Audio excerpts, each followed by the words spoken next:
Hey guys, if you are just starting out with DaVinci Resolve and Fusion, here are two simple tips that every beginner should know. This will help you save time and work smarter.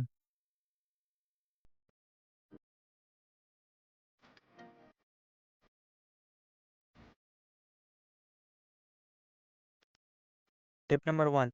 I have made a Fusion composition in which I have made a subscribe button animation for my YouTube channel.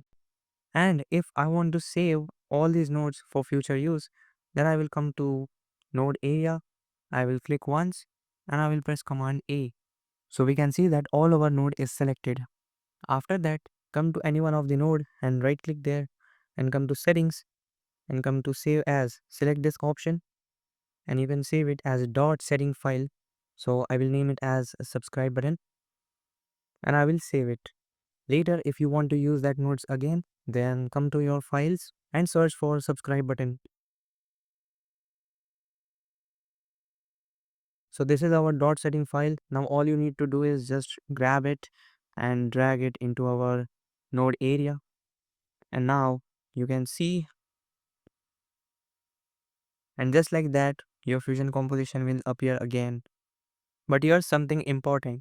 If your composition used any media like images or videos, make sure that your files are already in your media pool. If not, some might not work properly. Now, even after that, if something still doesn't shows up, check for any nodes that are highlighted in red. For example, in my case, this logo node is showing up in red. That means Resolve can't find the file.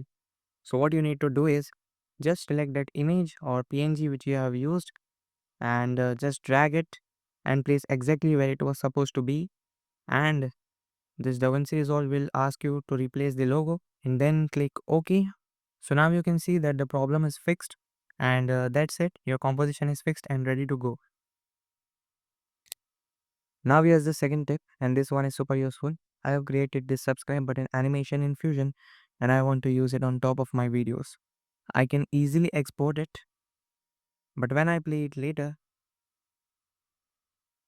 I see that the black background is still there even though I have turned the alpha all the way down in the background node inside the Fusion page. So here's the fix. Come to render page. If you are on Mac, make sure your format is set to QuickTime and codec should be H.265. And here below you will find the option of export alpha. Enable it and then you can render and you are good to go. But if you are using Windows, you still need to keep the format as QuickTime, but this time change the codec to GoPro Cineform and make sure the type is set to RGB 16-bit. And now you will get the option of export alpha. Just enable it and render it. So now when you use the animation, the black background will be gone and only your animated button will show up cleanly on top of your videos. So that was tip 2. Let me know in the comments which tip did you find more helpful, and if you liked the video, don't forget to like, share and subscribe for more simple DaVinci Resolve tutorials just like this.